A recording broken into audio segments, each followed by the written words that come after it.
এই 12টি মাস, বছরে 12টি মাস কে নির্ধারণ করলো? এটা স্বয়ং আল্লাহ তাআলা নির্ধারণ করেছেন। আল্লাহ তাআলা কোরআনুল কারীমে বলেন, ইন্না ইদ্দাতাশ শুহুরি ইনদাল্লাহি ইসনা আশারা শাহরান ফি কিতাবিল্লাহ ইয়াওমা খালাকাস সামাওয়াতি ওয়াল আরদা মিনহা আরবাআতুন হুরুম। আল্লাহ তাআলা যেই দিন আসমান জমিন সৃষ্টি করেছেন ওই দিন থেকেই বছরে মাস নির্ধারণ করেছেন 12টি। কতটি? 12টি। এটা আল্লাহ তাআলা নির্ধারণ করেছেন যেই দিন আসমান এবং জমিন সৃষ্টি করেছেন ওই দিনেই। এবং আয়াতের শেষের অংশে আল্লাহ তাআলা বলেছেন আরবাআতুন হুরুম। এই 12টা মাসের ভিতরে 4টা মাসকে আল্লাহ তাআলা সম্মানিত করেছেন। কয়টা মাস? 4টা মাসকে আল্লাহ তাআলা সম্মানিত করেছেন। 4টা মাস হচ্ছে জিলকদ মাস, জিলহজ মাস, মুহররম মাস এবং রজব মাস। এই 4টা মাসকে আল্লাহ তাআলা সম্মানিত করেছে। রাসূল সাল্লাল্লাহু আলাইহি ওয়াসাল্লাম বলেন, তোমরা এই 4টা মাসে এই মাসকে সম্মান দাও। আমরা সম্মান কিভাবে দেব? মাসকে সম্মান কিভাবে জানানো যায়? সহজে বোঝার ক্ষেত্রে বলি, আমাদের মাঝে আমরা যখন কোনো স্থানে বসে থাকি, কোনো সম্মানিত ব্যক্তি যখন আমাদের মাঝে আসে তখন আমরা একটু সোজা হয়ে বসি, বেশি সম্মানিত হলে দাঁড়িয়ে যাই সম্মান দেখানোর লগ্নে। তো এই মাসগুলো 4টা মাস যখন আমাদের মাঝে আসবে, রাসূল সাল্লাল্লাহু আলাইহি ওয়াসাল্লাম বলেন, তোমরা এই মাসগুলোকে সম্মান করবে বেশি বেশি ইবাদতের মাধ্যমে। সুবহানাল্লাহ।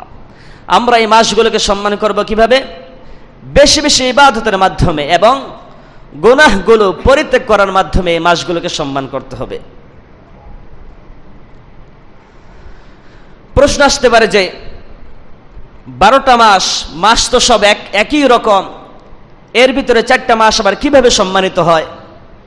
এক্ষেত্রে বলতে হয় যে পৃথিবীতে যত মসজিদ রয়েছে সকল মসজিদই তো আল্লাহ তাআলার ঘর। মসজিদ কার ঘর? আল্লাহ তাআলার ঘর। এই মসজিদ যেমন আল্লাহর ঘর, ওই মসজিদও আল্লাহর ঘর, সকল মসজিদই আল্লাহর ঘর। ঠিক তেমনি ভাবে বাইতুল মুকাদ্দাস, মসজিদ নববী, মসজিদুল হারাম, এইগুলো তো আল্লাহ তাআলার ঘর। তো এই সকল মসজিদের তুলনায় বাইতুল মুকাদ্দাস এবং মসজিদ হারাম, মসজিদ নববী, ওই সকল মসজিদের মর্যাদা আল্লাহ তাআলার নিকট বেশি। কথা বলেন ঠিক কিনা? ওই সকল মসজিদের মর্যাদা আমাদের এই সকল মসজিদের চেয়ে বেশি। ঠিক তেমনি ভাবে আল্লাহ তাআলা মাস নির্ধারণ করেছেন 12টি মাসের ভিতরে আল্লাহ তাআলা সম্মান দান করেছেন 4টা মাসকে, জিলহজ, জিলকদ, মুহররম এবং রজব। এই 4টা মাসের ভিতরে আরো বেশি সম্মানিত হচ্ছে মুহররম মাস। যেমন আল্লাহ তাআলা আসমানি কিতাব নাজিল করেছেন 104 খানা। কয়খানা? 104 খানা আসমানি কিতাব নাজিল করেছেন। এর ভিতরে সর্বশ্রেষ্ঠ হচ্ছে 4টা কিতাব, তাওরাত, জবর, ইনজিল এবং কোরআন। এই 4টা কিতাবের ভিতরে বেশি সম্মানিত হচ্ছে কোরআনুল কারীম। ঠিক তেমনি ভাবে 12টা মাসের ভিতরে আল্লাহ তাআলা 4টা মাসকে সম্মানিত করেছেন। এই 4টা মাসের ভিতরে সর্বশ্রেষ্ঠ মাস হচ্ছে মুহররম মাস। সুবহানাল্লাহ। যে মাসে আমরা রয়েছি, এই মাস রমজানুল মুবারকের পরে সর্বশ্রেষ্ঠ মাস হচ্ছে মুহররম মাস। যেমন বিশ্বনবী সাল্লাল্লাহু আলাইহি ওয়াসাল্লামের নিকট এক সাহাবী জিজ্ঞেস করলেন, ইয়া রাসূলুল্লাহ, আমি রমজান মাসে রোজা রাখার পরে কোন মাসে আমি রোজা রাখবো? কোন মাসে রোজা রাখলে আমি বেশি সওয়াব পাবো? সেই মাসটা আমাকে জানায়া দেন। বিশ্বনবী সাল্লাল্লাহু আলাইহি ওয়াসাল্লাম বলেন, আফদালুস সিয়ামি বাদা রমাদান শাহরুল্লাহিল মুহররম। রমজান মাসের পর সবচেয়ে বেশি রোজা রেখে মর্যাদা অর্জন করা যায় মুহররম মাসে। সুবহানাল্লাহ। রমজান মাসে একটা ফরজ আদায় করলে আমরা 70টা ফরজ আদায়ের সওয়াব পাই। 1 টাকা দান করলে 70 টাকা দান করার সওয়াব পাই। এই রমজান মাসের পরে সর্বশ্রেষ্ঠ মাস হচ্ছে মুহররম মাস। বিশ্বনবী সাল্লাল্লাহু আলাইহি ওয়াসাল্লাম বলেন, আফদালুস সিয়ামি বাদা রমাদান। রমজানের পরে সর্বোত্তম রোজা হচ্ছে শাহরুল্লাহিল মুহাররম, আল্লাহর মাস মুহাররম মাসে রোজা রাখা। সুবহানাল্লাহ। অপর এক হাদিসে এসেছে, এই মুহররম মাসে যদি কোনো ব্যক্তি যে কোনো দিন রোজা রাখে, আল্লাহ তাআলা ওই রোজার প্রতিদান হিসেবে অন্য মাসের তুলনায় 30টা রোজা রাখার সওয়াব দান করবেন। সুবহানাল্লাহ। একটা রোজা রাখলে এই মুহররম মাসে 30টা রোজা রাখার সওয়াব দান করবেন আল্লাহ তাআলা। এই মুহররম মাস পৃথিবীর শিরোলগ্ন থেকে সম্মানিত এবং শ্রেষ্ঠ। এই মুহররম মাসে একটা ঐতিহাসিক দিন রয়েছে, সেটা হচ্ছে 10ই মুহররম, আশুরার দিন। আমরা যেটাকে আশুরা বলে সম্বোধন করে থাকি, 10ই মুহররম সর্বশ্রেষ্ঠ দিন এই মুহররম মাসের ভিতরে। এই আশুরার দিন সম্পর্কে একটা ঐতিহাসিক ঘটনা রয়েছে এবং একটা রোজা রয়েছে, যে রোজাটা হযরতে মূসা আলাইহিস সালাম সর্বপ্রথম রেখেছিলেন। কোন নবী? মূসা আলাইহিস সালাম সর্বপ্রথম রোজা রেখেছিলেন। তো মূসা আলাইহিস সালাম এই আশুরার দিনে কি জন্য রোজা রেখেছিলেন সেটা জানার জন্য বিস্তারিতভাবে মূসা আলাইহিস সালামের সেই ঐতিহাসিক ঘটনাটা জানা দরকার। সেটা হচ্ছে, ফেরাউন একদিন ঘুমন্ত অবস্থায় স্বপ্নে দেখছে জেরুজালেম থেকে একটা অগ্নিকুণ্ড মিশরে এসে ফেরাউনের যে বংশ রয়েছে, কিপ্তি বংশ, সেই বংশের লোকদের ঘর বাড়ি এবং মানুষগুলোকে জ্বালিয়ে দিচ্ছে। অপর প্রান্তে মূসা আলাইহিস সালাম যে বংশের লোক বনি ইসরাইল, ওই বংশের কোনো ক্ষয়ক্ষতি করছে না ওই অগ্নিকুণ্ড। সকালবেলা ফেরাউন যারা স্বপ্নের ব্যাখ্যা জানে তাদেরকে আহ্বান করল এবং স্বপ্ন বর্ণনা করল। স্বপ্নের ব্যাখ্যাকারীরা ব্যাখ্যা করল যে অচিরেই এই মিশরে এমন একজন শিশু জন্মগ্রহণ করবে, হে ফেরাউন, যে তোমাকে ধ্বংস করবে এবং তোমার রাজত্বকে ধ্বংস করে দিবে। ফেরাউন যখন এই কথা শুনল, সে সাথে সাথে আদেশ করল যে ওই যে বনি ইসরাইলের যেই সকল মায়েরা বর্তমানে গর্ভবতী রয়েছে, তারা যখন সন্তান প্রসব করবে, সন্তান প্রসবের পরে যদি সন্তানটা পুত্র সন্তান হয়, সাথে সাথে হত্যা করে দিবে। এই আদেশ দেওয়ার পরে শত শত সন্তানকে হত্যা করা হলো ওই সময়। ঠিক এরই ভিতরে আল্লাহ তাআলা মূসা আলাইহিস সালামকে পৃথিবীর বুকে পাঠালেন।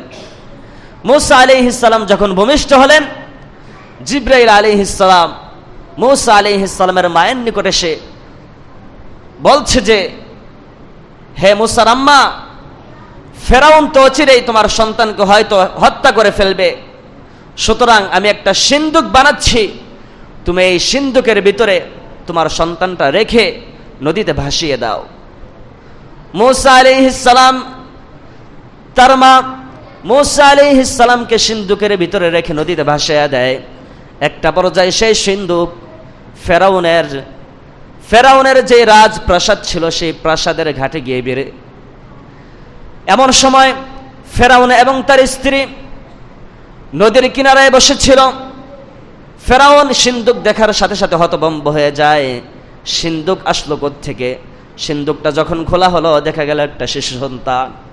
ফেরাউন আদেশ করলো, যাও তরবারি নিয়ে আসো, আমি যে সন্তানকে হত্যা করার জন্য এতদিন যাবৎ চেষ্টা করছি, সেই সন্তান তো এই সন্তান। ফেরাউনের স্ত্রী ফেরাউনকে লক্ষ্য করে বলে, তুমি নিজেকে খোদা দাবি করো, অথচ তুমি কেমন খোদা? ছোট্ট একটা শিশু বাচ্চা ভালো মন্দ কিছু জানে না, তুমি তাকে নিজের শত্রু মনে করো, এটা কেমন কথা? তুমি তাকে হত্যা করো না, আমাদের যেহেতু কোনো সন্তানাদি নাই, তাকে বাঁচিয়ে রাখো, আমরা তাকে রাজপ্রাসাদে নিয়ে যাই এবং তাকে লালন পালন করতে থাকি। একটা পর্যায়ে সংক্ষিপ্ত আকারে বলছি, মূসা আলাইহিস সালামকে ফেরাউন এবং তার বিবি আসিয়া দুইজনে লালন পালন করতে লাগলো। মূসা আলাইহিস সালাম বড় হয়ে গেলেন। বড় হওয়ার পরে মূসা আলাইহিস সালামের সামনে দুইজন ব্যক্তি ঝগড়া করছিল। এমন সময় মূসা আলাইহিস সালামের মাথায় রাগ চলে আসে। মূসা আলাইহিস সালাম ওই জায়গায় যে অপরাধী ব্যক্তি ছিল, ওই অপরাধী ব্যক্তিকে একটা ঘুষি মারে। তো ঘুষি মারার সাথে সাথে আল্লাহর হুকুম, ওই অপরাধী ব্যক্তি ইন্তেকাল করে। এই সংবাদ ফেরাউনের রাজ দরবারে চলে যায় এবং ফেরাউন তার বুঝতে বাকি রইল না যে সন্তান জ্যোতিষীরা বলেছিল আমার রাজত্বকে ধ্বংস করবে সেই সন্তান তো এই সন্তান, সুতরাং আজকেই এই সন্তানকে হত্যা করা হবে। এই সিদ্ধান্ত হয়ে গেল রাজপ্রাসাদে। ফেরাউনের স্ত্রী আসিয়া মূসা আলাইহিস সালামকে এই সংবাদ জানায় দিল যে তোমাকে তো হত্যা করবে, তুমি দেশ ছেড়ে চলে যাও।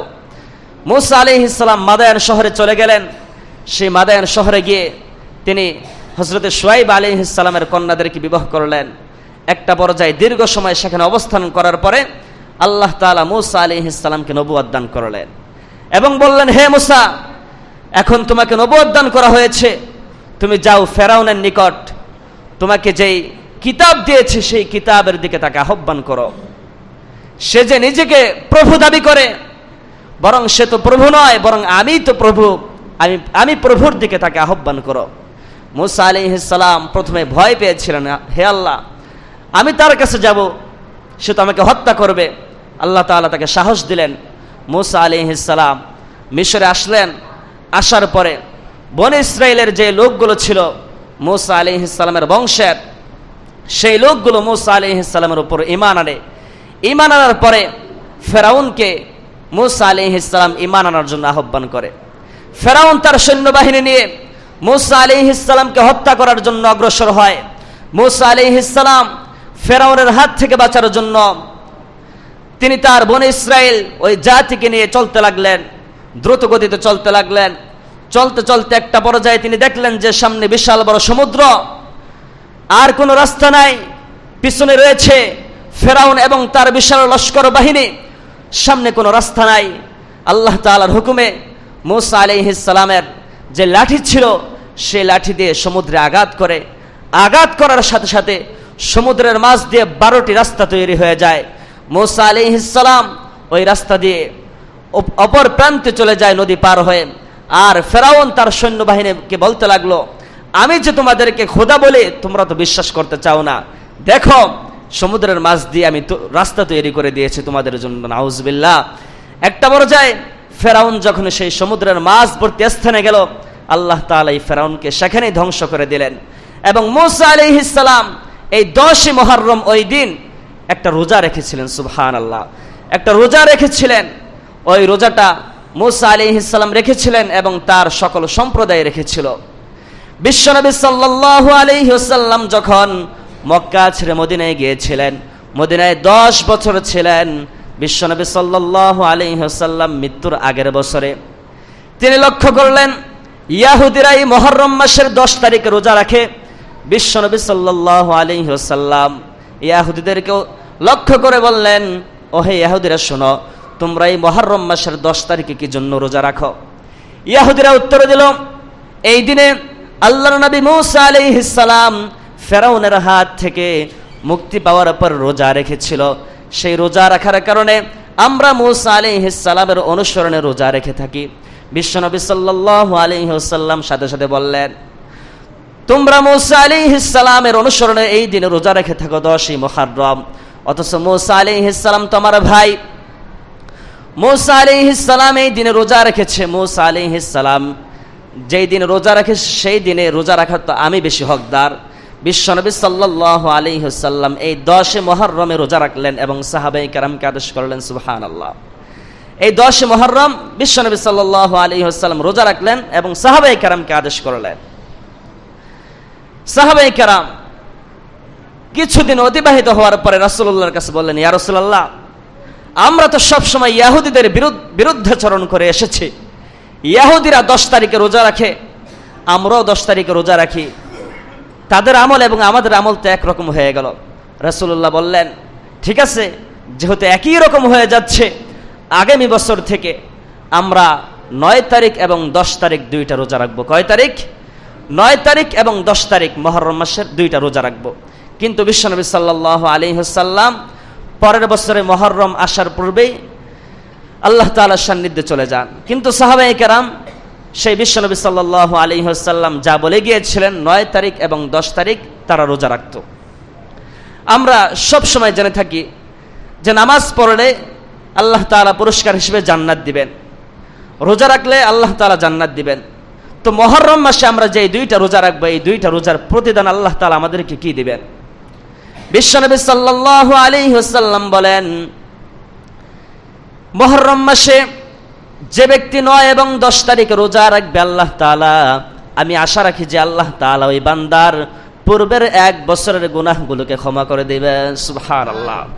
পূর্বের 1 বছরের গুনাহ মাফ হয়ে যাবে। 9 তারিখ 10 তারিখ অথবা 10 তারিখ এবং 11 তারিখ এই 2 দিন আমরা রোজা রাখবো ইনশাআল্লাহ। এখন জানার বিষয় হচ্ছে এই 10 তারিখ কোন দিন পড়ে? আজ হচ্ছে মুহররম মাসের 3 তারিখ, আগামী শুক্রবার 10 তারিখ। তো আমরা যেহেতু 9 তারিখ এবং 10 তারিখ রোজা রাখবো, এই জন্য বৃহস্পতিবার এবং শুক্রবার হচ্ছে 9 তারিখ এবং 10 তারিখ। বৃহস্পতিবার এবং শুক্রবার রোজা রাখবেন। যদি বৃহস্পতিবার না রাখতে পারেন রোজা, শুক্রবার এবং শনিবার ইনশাআল্লাহ রাখবেন। এই কথাটা আমরা সবাই বাসায় যাওয়ার পরে আমাদের যে মা বোন রয়েছে, আহাল পরিবার রয়েছে, সবাইকে জানিয়ে দেব। মুহররম মাস এসেছে, অধিকাংশ ক্ষেত্রেই দেখা যায় আমাদের মা বোন যারা রয়েছে তারা নফল ইবাদত একটু বেশি করে থাকে, সেজন্য আমরা বাসায় যাওয়ার পরে জানিয়ে দিব এখন মুহররম মাস চল